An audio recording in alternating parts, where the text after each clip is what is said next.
Salut, c'est Joe, bienvenue dans cette vidéo et aujourd'hui on va parler de planning. Alors si toi t'es un freelance qui est déjà en cours de route mais tu te sens peut-être un petit peu mal organisé, t'as l'impression des fois que le vendredi soir t'as pas fait ce que t'aurais dû faire, t'as l'impression que tu t'en sors pas entre le démarchage, la prospection, la formation, ton boulot aussi de freelance, peut-être que tu fais des sites web, tu vois. Enfin, t'as l'impression que tu t'en sors pas avec tout ça, t'as des projets aussi à côté, peut-être que tu veux je sais pas, aussi assurer tes arrières avec d'autres projets, je sais pas, de revenus passifs ou je ne sais trop quoi. Tu veux peut-être te lancer dans l'immobilier.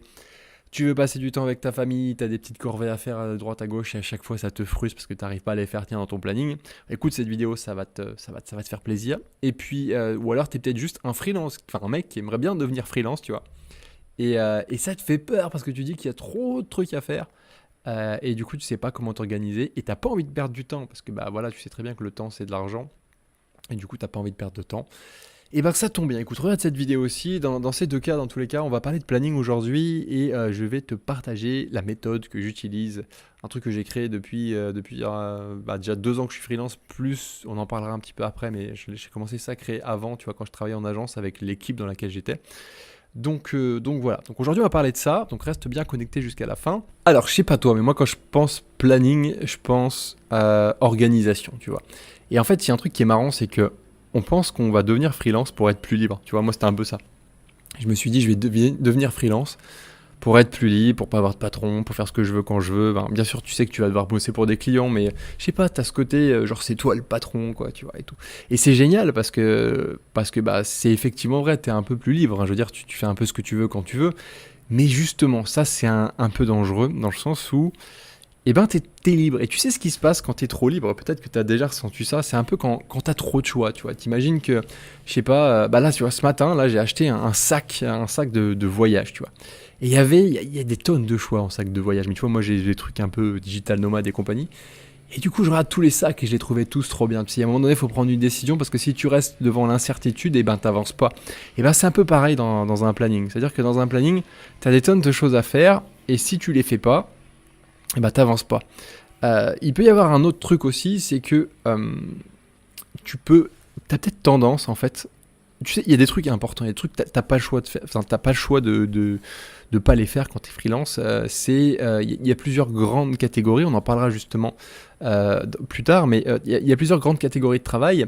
Et si tu fais pas ça en fait dans tes semaines de freelance, bah, il y a un moment donné ça va pas marcher. Typiquement, je te donne un exemple. Si tu passes pas du temps à te former, tu vois, si tu passes pas du temps à te former et à apprendre des choses, il y a de grandes chances que dans 1, 2, 3 ans, en fonction des compétences que tu as, bah, tu sois un peu largué sur certains domaines et que du coup, tu n'arrives plus à facturer, tu vois. Du coup, il faut bien que la formation soit partie intégrante de ton planning. Et après, il y a plein d'autres trucs comme ça, il y a plusieurs piliers. Tu sais, quand tu es freelance, tu as ce que tu fais, tu as ce qu'on appelle un petit peu ton art, tu crées peut-être des sites web, tu es peut-être designer, tu es peut-être vidéaste, j'en sais rien, tu fais un truc, quoi, tu sais ton activité, mais à côté de ça, tu as d'autres trucs à faire, tu t'en rends bien compte, tu sais, tu as peut-être ta comptabilité, tu as peut-être la prospection, trouver des clients, parce que c'est quand même important, tu vois, si t'as pas de clients, bon, bah, t'es un peu dedans, quoi, tu vois, entre nous. Et voilà, bref, si tu mets pas ces trucs-là dans ton planning, t'es foutu. Ensuite, ce qui peut se passer aussi, c'est que tu vas être atteint de la procrastination intelligente, et ça, c'est mauvais, Je l'ai fait, j'ai des potes qui l'ont fait, on est tous passés par là. Même avec, franchement, honnêtement, même avec ce que je vais te montrer aujourd'hui, tu vas forcément faire de la procrastination intelligente à un moment ou un moment donné, ou je sais plus parler, à un moment ou un autre, voilà, bref. Et c'est pas grave, ça arrive, mais l'important c'est de pouvoir le quantifier. Qu'est-ce que c'est que la procrastination intelligente? C'est que par exemple, au début, quand tu vas commencer ta carrière de freelance, tu vas dire il me faut un site internet. Et du coup, tu vas passer énormément de temps à choisir la dimension de ton logo avec la couleur, le machin, le code hexadécimal et compagnie. Alors qu'en fait, ça n'a pas du tout d'intérêt. Toi, ce qui t'importe le plus dans ce cas-là, c'est d'aller chercher du client. Et ton client, il n'est pas derrière ton logo, hein. Ton client, et c'est pas parce que tu as fait un logo de 2 pixels de plus qu'il va venir te voir. Ton client, en général, quand tu commences, j'en ai déjà parlé plein de fois, mais ton client, quand tu commences, il est autour de toi, il est dans ton réseau perso. Donc, il faut déjà que tu commences par là, en fait. Mais bref, voilà. Du coup, c'est tout un tas de trucs que tu dois mettre dans ton planning si tu veux être sûr que bah, tu réussisses dans ta carrière de freelance. Voilà, il y a pas trop de photos. Après, il y a un truc qui se passe aussi, je t'en parlais un petit peu, c'est quand t'es devant une immensité de choix des fois, par exemple, t'as des tonnes de trucs à faire. Et puis même dans ton planning, tu penses à plein de trucs, tu sais, dans la journée, tu penses à des trucs et tout, et tu vois pas trop comment faire ça, ou peut-être que quand tu avances, quand tu fais une tâche, par exemple, tu te rends compte qu'il y a un truc qui va pas. Simplement, dans ces cas-là, tu as deux choix, soit tu la corriges au moment où tu l'as fait, et dans ce cas-là, tu perds peut-être du temps, tu perds peut-être le focus aussi. Il y a souvent ça, des problèmes de focus quand on travaille, tu sais. On commence à faire un truc, puis on fait un autre truc, puis on fait un autre truc, on est dérangé plein de fois, tu vois. Et du coup, bah petit à petit, tu vois, tu as une espèce d'embrouille cérébrale, tu vois, on appelle ça la chiasse cérébrale avec mon pote Egon. C'est soit que tu as consulté trop d'informations, soit que il y a trop de trucs dans ta tête, là, tu vois, c'est le bordel. Et du coup, bah, t'arrives pas à avancer sur ton planning. Et l'idée, c'est que bah, dans ce que je vais te présenter aussi, on va faire un espèce de vide cerveau, tu vois, qui va pouvoir être directement intégré dans ton planning. Et comme ça, tu n'auras plus besoin de réfléchir à ça. Et tu seras complètement zen, tu vois, un petit peu comme si tu avais fait une méditation avant d'aller travailler, tu vois. T'es zen, quand tu arrives devant ton planning, et ben t'as plus qu'à suivre ton truc. Alors d'ailleurs, pour ça, je sais pas si tu as vu, j'avais fait une semaine de vidéos dans la peau d'un freelance. Je sais pas si tu as vu ça, je te recommande d'aller les voir si tu n'as pas vu ces vidéos. Mais chaque jour, je regarde mon planning, tu verras. Chaque jour sur ces vidéos, je vais voir mon Trello et je regarde mon planning. Du coup, quoi te dire en fait? Moi, ce que j'ai voulu faire en fait, c'est que j'ai un planning pour moi que je crée, en fait, qui est sur Trello. Tu l'as vu dans ces vidéos et je t'en reparle aujourd'hui. Mais je me suis dit que ça serait bien de pouvoir le partager. Et en fait, au début, je me suis dit que c'était juste un truc que j'avais créé moi-même et qui servirait absolument pas aux autres. Jusqu'au jour où je l'ai déjà partagé à une personne, un ami, tu sais, cet ami qui me suit depuis un petit moment, depuis que j'étais en Australie, que j'ai finalement coaché, qui est aujourd'hui freelance, qui gagne sa vie en tant que freelance, et qui est avec moi sur ce planning-là, tu vois, et qui, pour lui, m'a dit clairement que voilà, ça lui a complètement changé la manière dont il s'organisait. Et du coup, à ce moment-là, j'ai commencé à percuter, tiens, mon planning, il est peut-être pas si mal que ça, tu vois. Et puis récemment, j'ai eu Egon aussi qui a rejoint aussi ce planning-là, tu vois, ce système de planning, de manière de faire des plannings. Et je sais pas si tu suis les podcasts qu'on fait ensemble, mais il en a déjà parlé, je me rappelle plus exactement à quel moment, mais il disait que voilà, ça avait quand même pas mal aussi permis de s'organiser, de recadrer et de faire les bonnes choses, tu vois. Du coup, voilà, il y a eu ces faits-là. Et puis je me suis dit, mais ce planning, en fait, je le sors d'où, tu vois? C'est un truc que j'ai fait que j'ai depuis un petit moment. Et en fait, ce truc-là, c'est pas un truc que j'ai inventé comme ça du jour au lendemain. C'est un truc que j'ai commencé à voir, en fait, quand j'étais en agence web. Tu sais, moi, j'ai bossé en agence web, donc je vois bien les problématiques d'une agence, tu vois. Alors, les problématiques d'une agence et les problématiques d'un freelance, c'est un peu différent parce qu'il y a tout le système d'équipe. Bien qu'on travaille aussi en équipe quand on est en freelance, parce que finalement, tu es avec le client fait partie de ton équipe, tu vois. Et en fait, je me suis dit que voilà, pendant 7 ans, j'ai bouffé du planning aussi en agence web. J'avais fait tout un mémoire sur l'industrialisation des agences web. Et ça faisait partie du truc, on en parlait justement, on parlait notamment de la méthode Scrum, et tu verras, c'est un truc qu'on va voir notamment dans ce que je vais te proposer là. Mais il y a vraiment tout un tas de petits outils qui vont te permettre d'organiser ton planning au quotidien quand tu es freelance. Et moi, c'est avec tous ces petits outils que j'ai créé un petit peu la recette du planning miracle. Je sais pas si tu me connais, si tu me suis depuis un petit moment, mais tu sais, moi, j'aime bien être bien organisé.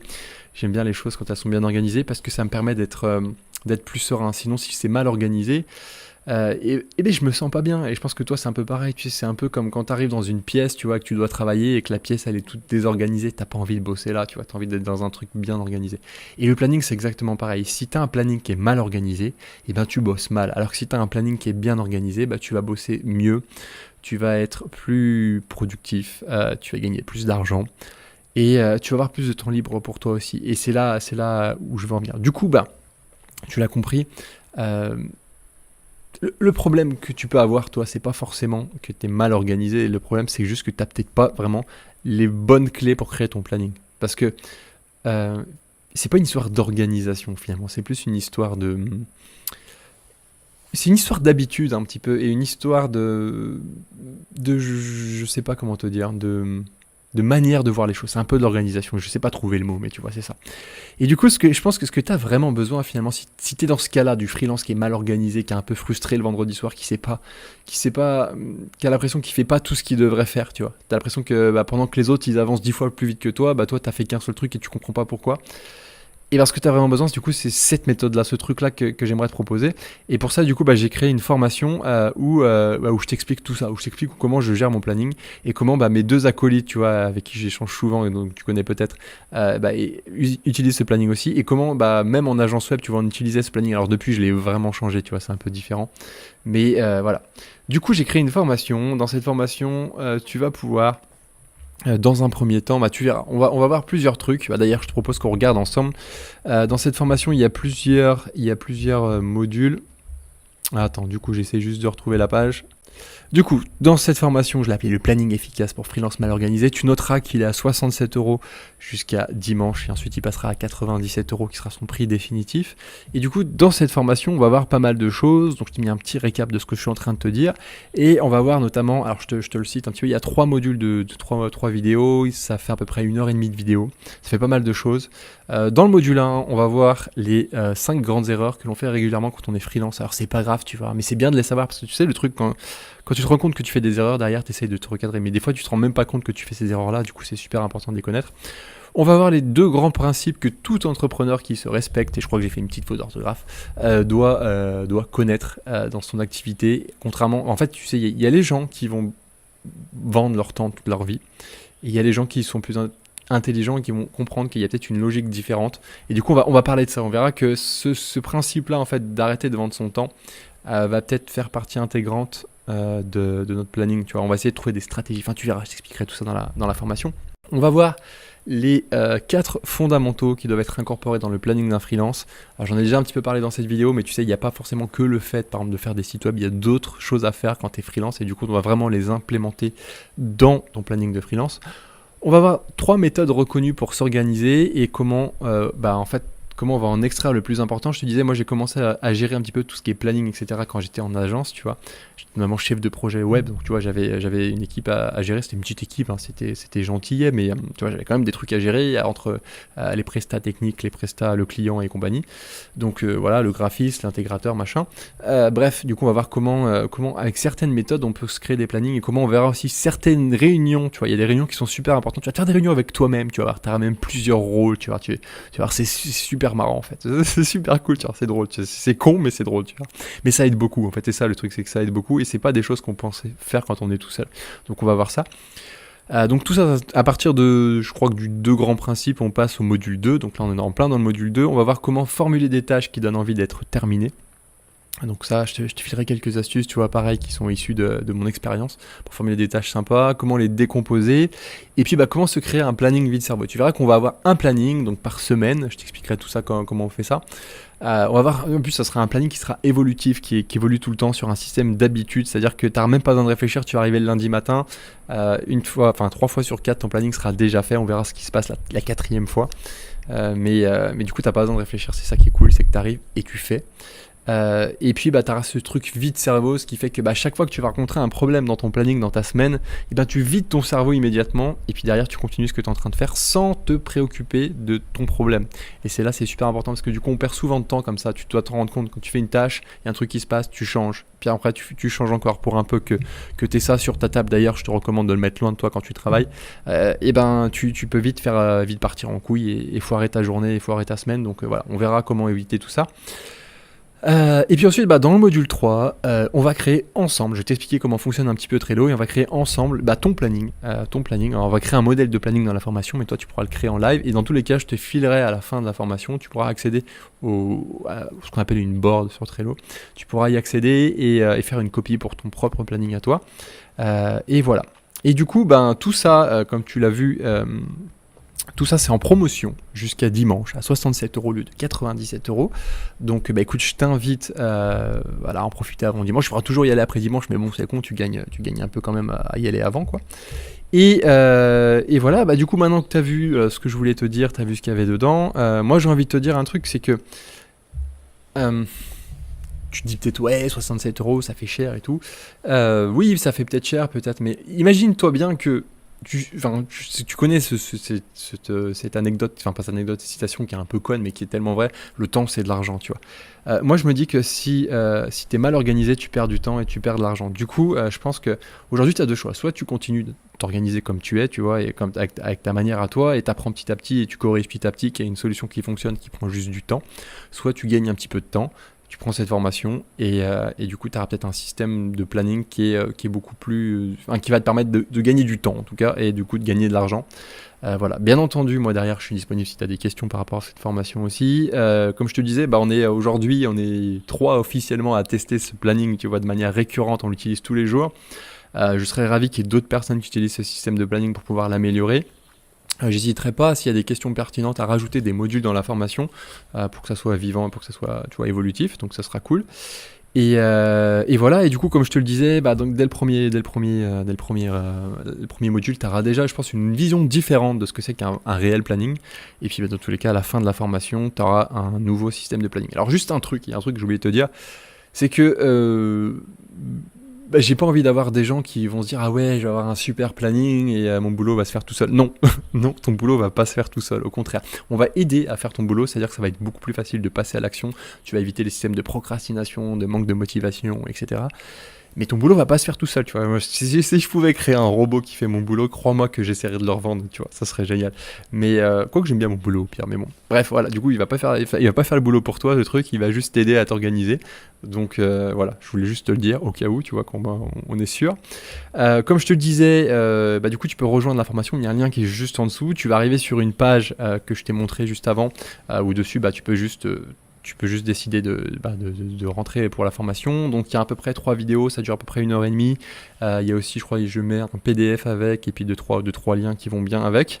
Donc tu as tout ça qui est dispo, tu peux aller voir, tu as la liste de tout le contenu de toute façon qui est détaillé sur la page de la formation. Voilà. Écoute, il n'y a pas de frais cachés, il n'y a rien de caché, Trello c'est gratuit. Je te donne tout dans la formation. Donc voilà, bah écoute, n'hésite pas à me poser une question si tu as une question. Et puis bah sinon, moi je te retrouve tout de suite pour la formation qui est déjà disponible. C'est pas beau la vie, tu vois. Ça c'est de l'organisation, voilà. Allez, à tout de suite.